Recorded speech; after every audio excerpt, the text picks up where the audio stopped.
स्वार्थी यानी स्वयं का अर्थ। जो इंसान स्वयं का अर्थ जानना चाहता है, जो खुद को समझना चाहता है, क्या वो इंसान आपकी नजर में गलत है? हम जब भी किसी को स्वार्थी कहते हैं तो उसका मतलब तो यही होता है कि वो आदमी स्वयं का अर्थ समझना चाहता है। तो फिर वो गलत कैसे हुआ? स्वार्थी शब्द दुनिया की नजर में, समाज की नजर में एक अलग ही नजरिए से समझा जाता है। अक्सर हम हमारे आसपास ऐसे बहुत से लोगों को देखते हैं जो स्वभाव से बहुत अच्छे प्रतीत होते हैं, यानी कि सब लोगों की मदद करते हैं, सबसे अच्छा व्यवहार रखते हैं। लेकिन इसके साथ हमने ये भी देखा होगा कि ऐसे लोग जो स्वभाव के अच्छे होते हैं, दूसरों की मदद करते हैं, वो दुखी भी ज्यादा रहते हैं। और जो लोग स्वार्थी होते हैं वो फलते फूलते चले जाते हैं। तो ऐसे में परमात्मा की सत्ता पर उंगली उठना निश्चित है। लेकिन अगर ये सत्य है तो हमें कौन सा मार्ग अपनाना चाहिए? क्या हम भी दूसरों के जैसे बन जाएं? पता नहीं आप में से कितने लोग ये मानते हैं कि अच्छे लोग जीवन में बहुत दुखी रहते हैं, लेकिन इसके पीछे का सत्य क्या है? अगर हम इसके पीछे का सत्य नहीं जानेंगे, नहीं पहचानेंगे, तो कहीं ना कहीं हमारा अवचेतन मन भी बुराई की तरफ झुक जाएगा। इसीलिए अपने मन में ऐसे विचार पनपने से पहले इस बात की पूरी सच्चाई, पूरा निष्कर्ष निकाल ले, ताकि भविष्य में आपको अपने अच्छे होने पर पश्चाताप ना हो, दुख ना हो। आज की जो बौद्ध कहानी मैं आपको सुनाने वाली हूँ, उसमें आपको 5 ऐसे तरीके पता चलेंगे जिसके माध्यम से अगर आप कर्म करते हैं तो आप अच्छे कर्म भी कर पाएंगे और दुखी भी नहीं होंगे। इससे पहले कि आप इस कहानी में खो जाए, इस चैनल को सब्सक्राइब जरूर कर लें। तो चलिए कहानी शुरू करते हैं। एक गांव में आनंदी नाम की लड़की रहा करती थी। वो अपने माता पिता और बड़े भाई के साथ रहा करती थी। उसकी माता को एक बीमारी हो गई थी, जिसका इलाज करने में उसके पिता ने कोई कसर नहीं छोड़ी थी। उन्होंने अपनी सारी संपत्ति अपनी पत्नी को बचाने में खर्च कर दी थी। यहाँ तक कि एक दिन आनंदी ने अपने कानों से सुना कि उसके पिताजी घर बेचने की बात कर रहे थे और उनकी माता उन्हें मना कर रही थी। वो कह रही थी कि आपने मेरे पीछे इतनी सारी संपत्ति खर्च कर दी, अब ये घर भी बेच रहे हो? नहीं नहीं, आप मुझे मरने दो, लेकिन मेरे बच्चों के सर से ये छत मत हटाओ। उसके पिता ने कहा कि अगर हम किसी कुटिया में या किसी झोपड़ी में भी रहेंगे और तुम हमारे साथ रहोगी, तो वो झोपड़ी और वो कुटिया हमारे लिए महल होगी। लेकिन अगर जिस घर में तुम ही न रहोगी तो मैं उस घर का क्या करूं? और ये कहकर उसके पिता रो पड़े। माता पिता की ये सारी बातें आनंदी सुन रही थी और वो भी अंदर के कमरे में रो रही थी। उसके पिता ने मकान बेच डाला और सारा पैसा अपनी पत्नी के इलाज में खर्च कर दिया, लेकिन फिर भी वो अपनी पत्नी को बचा न पाए और आनंदी की माता का देहांत हो गया। उसके पिता काफी दुखी रहने लगे थे। उसने अपने पिता को इस तरह कभी नहीं देखा था। उसके पिता हमेशा उन सब का ढाढ़स बंधाते थे, उनकी हिम्मत बढ़ाते थे, लेकिन उसने पहली बार अपने पिता को टूटते हुए देखा, रोते हुए देखा। ये उससे देखा न गया। उसने मन ही मन में ये ठान लिया था कि वो अपने परिवार के लिए वो सब कुछ करेगी। आनंदी अपने भाई और पिता के साथ एक किराए के मकान में रहने लगे थे। उसके भाई और पिता गाय, भैंस और बकरी का दूध बेच बेचकर अपना घर चलाते थे। आनंदी घर का पूरा काम करके मिट्टी के बर्तन और खिलौने बनाया करती थी और उन्हें बेचकर जैसे तैसे वो अपने घर का गुजर बसेरा किया करते थे। आनंदी के बर्तन और खिलौने लोगों को बहुत पसंद आने लगे थे और उनकी बिक्री भी अच्छी खासी होने लगी थी और अच्छी खासी आमदनी भी होने लगी थी। तो आनंदी ने मन ही मन में अपने पिता को फिर से एक नया घर खरीदकर भेंट देने का निश्चय कर लिया था। वो दिन रात मेहनत करती और ढेर सारे मिट्टी के बर्तन और खिलौने बनाया करती थी और उन्हें अच्छे दामों में बेचा करती थी। लेकिन इतनी सारी मेहनत करने के बाद भी अगर आनंदी को गांव का कोई भी व्यक्ति मदद के लिए बुलाता तो वो मना नहीं करती थी। उसके जीवन का एक ही सिद्धांत था कि अगर मैं दूसरों की मदद करूंगी तो परमात्मा मेरा साथ जरूर देंगे, परमात्मा मेरे साथ कुछ बुरा नहीं होने देंगे। आनंदी अपने इस सिद्धांत का पालन बहुत ही कड़ाई के साथ करती थी। वो इस सिद्धांत पर इतना विश्वास करती थी कि अगर कोई पड़ोसन उससे मदद मांग ले तो अपने घर का काम भी अधूरा छोड़कर उनकी मदद करने के लिए वो पहुंच जाती थी। जहां तक उस गांव वालों की बात थी तो वो आनंदी के स्वभाव को जानते थे और वो जानबूझकर जो काम आसान भी होता था, जो उनके सामर्थ्य में भी होता था, उस काम के लिए भी वो आनंदी को बुलाते थे ताकि उन्हें कम मेहनत करनी पड़े। कहने की बात यह है कि गांव वाले आनंदी की इस भलमनसाहत का फायदा उठाते थे, लाभ उठाते थे और सब पीछे से उसका मजाक उड़ाते थे, उसे बेवकूफ कहते थे। ऐसे ही समय बीतता रहा और एक दिन पड़ोस के गांव से कई सारे व्यापारी उसके मिट्टी के बर्तन और खिलौने खरीदने आ गए। आनंदी ने दिन रात एक करके उन्हें निश्चित समय पर सारे मिट्टी के बर्तन और खिलौने बना कर दिए और उसे इन सारे बर्तनों से और मिट्टी के खिलौनों से अच्छी खासी और मोटी रकम मिल गई और जल्द ही उसने एक नया घर खरीद लिया और वो सब एक नए घर में रहने के लिए आ गए। सभी काफी खुश थे। तभी उन्हीं के गांव के एक आदमी ने अपने बेटे के लिए आनंदी के पिता को शादी का प्रस्ताव रखा। रिश्ता अच्छा था तो पिता ने भी आनंदी की मर्जी पूछकर उसकी शादी कर दी। कुछ सालों में आनंदी 2 प्यारी सी बेटियों की मां बन गई। वह अपने ससुराल में काफी खुश थी। इसी दरमियान भाई की शादी भी हो गई थी। एक दिन आनंदी अपने पिता से मिलने उनके घर चली गई। तब वहां का वो दृश्य देखकर आनंदी दंग रह गई। उसके पिता काफी बीमार थे और वह बहू से पानी पिला दो कह रहे थे, लेकिन उसकी भाभी उसके पिता को तो देख भी नहीं रही थी। आनंदी ने गुस्से से अपनी भाभी को डांटना शुरू कर दिया कि मेरे पिता आपसे पानी मांग रहे हैं और आप उन्हें पानी भी नहीं पिला रहे हो। तभी पिता ने आनंदी को देखा और जोर जोर से रोने लगे। उतने में उसका बड़ा भाई अंदर के कमरे से बाहर आया। आनंदी ने अपने भाई को सारी बात बताई तो भाई उल्टा उसी को कहने लगा, तू हमारे घर में बोलने वाली कौन है, निकल जा मेरे घर से। तो आनंदी ने उसे याद दिलाया कि ये घर मेरे पैसों से खरीदा गया है। तो उसका भाई बोला, चल नहीं मानता कि तेरे पैसों से खरीदा है ये घर, जा जो करना है कर ले, और इतना ही दुख हो रहा है तो इस बुढ़े को भी लेकर जा तेरे घर और कर उसकी सेवा। और उसने उसके पिता को और आनंदी को बड़ी ही गंदी गंदी गालियां देना शुरू कर दिया। तब आनंदी ने रिश्तेदारों को बुलाकर उसके भाई की शिकायत की, लेकिन रिश्तेदार भी कुछ ना बोले और चुपचाप वहां से चले गए। आनंदी टूट सी गई। तभी वो स्वाभिमानी बेटी अपने पिता को अपने घर ले आई। आनंदी से जो कुछ भी सेवा हो सकती थी उसने वो सब कुछ अपने पिता के लिए किया। उसने गांव के वैद्य को बुलाकर अपने पिता की जांच करवाई, लेकिन ये रोग उस वैद्य के पकड़ के बाहर था। इसलिए उस वैद्य ने कहा कि तुम अपने पिता को नगर में जाकर किसी बड़े वैद्य को दिखाओ तो तुम्हारे पिता की जान बच सकती है। जल्द से जल्द नगर पहुंचने की व्यवस्था करो, नहीं तो तुम्हारे पिता के प्राण संकट में हो जाएंगे। ये सुनकर आनंदी के पैरों तले जमीन फिसल गई। उसने ये नहीं सोचा था कि उसके पिता के प्राण संकट में हैं। वो सोच रही थी कि कोई साधारण सा रोग होगा जिसका इलाज हो जाएगा, लेकिन जब उसने वैद्य की ये बात सुनी तो वो घबरा गई।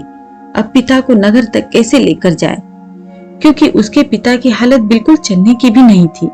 इसीलिए उन्हें नगर पहुंचाने के लिए किसी घोड़ा गाड़ी की जरूरत थी और गांव में एक भी घोड़ा गाड़ी मौजूद नहीं थी। संयोग से उसके भाई के पास एक घोड़ा गाड़ी थी। वो अक्सर व्यापार के लिए अपनी घोड़ा गाड़ी नगर में लेकर जाया करता था। इसलिए आनंदी के मन में विचार आया कि भाई उसे और उसके पिता को नगर लेके जा सकता है। वो आखिर बेटा है और अपने पिता के लिए तो मना ही नहीं कर सकता। तो यही सोचकर आनंदी अपने भाई के पास घोड़ा गाड़ी लेने के लिए उसके घर पहुंच जाती है। लेकिन उसकी भाभी एक चालाक औरत थी। वो बिना किराए के अपनी गाड़ी किसी को नहीं देने देती थी। जब आनंदी ने दरवाजा खटखटाया तब उसकी भाभी ने दरवाजा खोला। तभी आनंदी ने उसे सारी बात बताई और घोड़ा गाड़ी के लिए पूछा। तो उसकी भाभी ने यह कहकर बात को टाला कि हमारे घोड़े बहुत ज्यादा बीमार हैं, वो शायद बच भी मुश्किल से पाएंगे। 5 दिनों से वो कुछ खा भी नहीं रहे हैं, तो ऐसे में बेचारा घोड़ा गाड़ी लेकर कहां नगर तक पहुंच पाएगा। ये सुनकर आनंदी परेशान और चिंतित हो गई। उसे लगा अब उसके पिता नगर में बड़े वैद्य के पास इलाज के लिए पहुंच ही नहीं पाएंगे। उलझन भरे हुए विचार लिए आनंदी जब वापस आ रही थी तो उसने एक दिल को झंझोड़ देने वाला दृश्य देखा। उसने उसके भाई के घोड़े, जो उसकी भाभी के अनुसार बीमार थे और कुछ खा भी नहीं रहे थे, वही घोड़े उसी का अपना भाई उसकी बाड़ से खोलकर बाहर ला रहा था और गाड़ी में उसको जोत रहा था। ये दृश्य देखकर पहले तो आनंदी को कुछ समझ में नहीं आया। उसके बाद वो दौड़कर अपने भाई के पास गई और सारी हकीकत बयां कर दी, लेकिन उसके निर्दयी भाई का दिल नहीं पसीजा। उसने कहा कि मुझे एक बड़ी सवारी मिली है और मुझे देर हो रही है। ये सुनकर आनंदी का दिल टूट गया। उसने कभी सपने में भी नहीं सोचा था कि उसका अपना भाई उसके साथ ऐसा कर सकता है। हालांकि ये इस बात पर दुखी होने का वक्त नहीं था, इसलिए आनंदी वहां से जल्दी से लौट जाती है और घोड़ा गाड़ी की व्यवस्था करने में लग जाती है। तभी उसका पति दौड़ते हुए आता है और कहता है कि घोड़ा गाड़ी का बंदोबस्त हो गया है, चलो पिताजी को नगर लेकर चलते हैं। और वो अपने पिता को बड़े वैद्य के पास ले आती है। जब उसके पिता का इलाज चल रहा था तो आनंदी यही सोच रही थी कि एक वो दिन था जब वो दिन रात मिट्टी के बर्तन और खिलौने बनाकर बेचा करती थी, घर का सारा काम करती थी और अपने खून पसीने की कमाई से नया घर खरीद कर अपने पिता को उसने भेंट दिया था। और अपने भाई और पिता को तकलीफ ना हो इसलिए उसने अपनी शादी के लिए भी पैसे इकट्ठा करके सारा अपना शादी का खर्च खुद उठाया था। कभी उससे कुछ मांगा भी नहीं था। उल्टा उसकी पत्नी उसके सामने आनंदी और उसके पिता को कितना भला बुरा बोल रही थी। हाय, कैसा दुर्भाग्य है ये, जिसके लिए मैंने इतना कुछ किया, उसने एक घोड़ा गाड़ी देने से मुझे मना कर दिया, और वो भी तब जब पिताजी जिंदगी और मौत के बीच खेल रहे थे। कुछ देर बाद वैद्य बाहर आकर आनंदी को एक बहुत बुरी खबर देता है और आनंदी को बताता है कि उसके पिता को कर्क रोग हो चुका है और उसका कोई भी इलाज नहीं है। उनके पास कुछ समय ही शेष बचा है। ये सुनकर आनंदी दुखी होकर वहीं पर जमीन पर बैठ गई। उसकी पूरी दुनिया उजड़ने वाली थी और उसको कोई रास्ता भी नजर नहीं आ रहा था। कुछ समय बाद उसके पिता चल बसे। आनंदी सुन्न हो गई। यहाँ पर आनंदी के सारे सिद्धांत टूट चुके थे, उसके सारे भ्रम खत्म हो चुके थे। अब उसके दिमाग में एक ही बात थी कि अच्छा कर्म करने से परमात्मा साथ नहीं देता, बल्कि बुरे लोग फलते फूलते हैं, और इस बात की मैं सबसे बड़ी गवाह हूँ। ये विचार अक्सर उसके दिमाग में चलते रहते थे और उसी वजह से उसका मन धीरे धीरे संन्यास्त हो गया, देश दुनिया से दूर हट गया। और एक दिन ऐसा भी आया जब वो अपने बच्चों को अपने रिश्तेदारों के पास छोड़कर इस देश दुनिया को त्याग कर एक सन्यासी बनने के लिए घर से निकल पड़ी। उसने गांव में किसी को कुछ नहीं बताया। किसी को नहीं पता था कि आनंदी अचानक कहाँ गायब हो गई। सन्यास की दीक्षा लेने के लिए वो एक बौद्ध भिक्षु के पास पहुंचती है। बौद्ध भिक्षु उस समय ध्यान में बैठे हुए थे। ध्यान से बाहर आने के बाद वो बड़े ही ध्यान से आनंदी के चेहरे को देखते हैं और उससे सन्यासी बनने का कारण पूछते हैं। इस पर आनंदी उन्हें पूरी आप बीती सुना देती है और कहती है कि हे बंते, इस दुनिया से मुझे कुछ भी हासिल नहीं हुआ। मेरा मन इस दुनिया से विरक्त हो चुका है। जब अपने सगे भाई ने ही मेरा साथ नहीं दिया तो इस दुनिया में रहने का क्या मतलब, और इसी वजह से मैं सन्यासी बनना चाहती हूँ। ये सुनने के बाद बौद्ध भिक्षु ने उपदेश देना शुरू किया। उन्होंने कहा कि याद रखना, जीवन से विरक्त होकर सन्यासी बनना तुम्हें परम सुख तक कभी नहीं पहुंचा सकता, परमानंद तक कभी नहीं पहुंचा सकता। तुम दुनिया से अपने मन पर एक बोझ लेकर विरक्त हुई हो। तुम दुनिया से परमात्मा की खोज करने के लिए विरक्त नहीं हुई हो। इस भ्रम में कभी मत रहना कि तुम संसार से विरक्त हुई हो, क्योंकि संसार ने तुम्हें धोखा दिया ऐसा तुम्हें लगता है। इसलिए तुम परमात्मा पे कभी विश्वास नहीं कर पाओगी और ना ही उन पर अपनी पूरी आस्था बना पाओगी। इसीलिए सन्यासी होने का भी तुम पूरा लाभ कभी नहीं उठा पाओगी। सन्यासी होने का लाभ तब मिलता है जब हमारी प्रभु में, परमेश्वर में, परमात्मा में पूर्ण आस्था बन जाती है। मैं तुमसे पूछता हूँ, क्या तुम्हारी आस्था परमात्मा में है? ये सुनकर आनंदी कहती है कि हे भंते, मैं तो दुनिया देख कर आई हूँ कि जो बुरे कर्म करता है फलता फूलता है, और जो अच्छा काम करता है उसे प्रभु कुछ भी नहीं देता। परमात्मा उसे दुख ही दुख देता है। इसलिए मैं परमात्मा पे अपनी पूर्ण आस्था कैसे बना सकती हूँ? ये सुनकर बौद्ध भिक्षु ने कहा कि यही मैं तुम्हें समझाना चाहता हूँ कि तुम पूरी ऊर्जा अपने सन्यासी जीवन में लगाओ और उसके बाद भी तुम्हें फल प्राप्त ना हो तो तुम्हें कैसा लगेगा?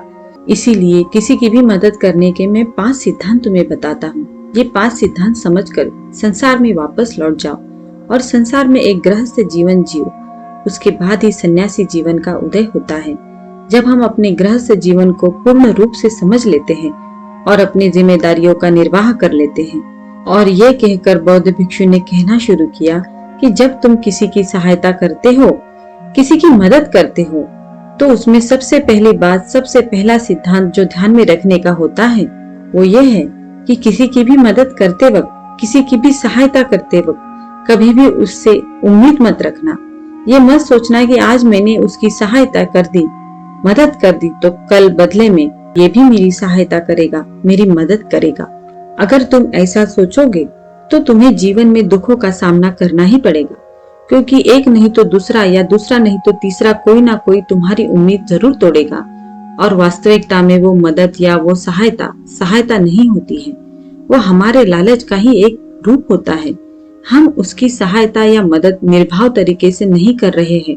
हमारे मन में लालच का भाव है, हमारे मन में बदले का भाव है। हम ये सोचकर मदद करते हैं कि इसकी मदद कर देता हूँ तो कल ये मेरी भी मदद करेगा। और यही लालच हमें उन लोगों की मदद करने पर विवश करता है जो किसी न किसी रूप में धनवान होते हैं, क्योंकि हमें लगता है कि कल ये आदमी धन के द्वारा मेरी मदद कर सकता है। और इसीलिए जिस इंसान को वास्तविकता में मदद की आवश्यकता है, हो सकता है कि वो गरीब हो, लेकिन हमारा मन अपने लालच की वशीभूत होकर उसकी मदद कभी नहीं करेगा। इसीलिए किसी की मदद और किसी की सहायता करने के अपने विचार को विस्तार दो।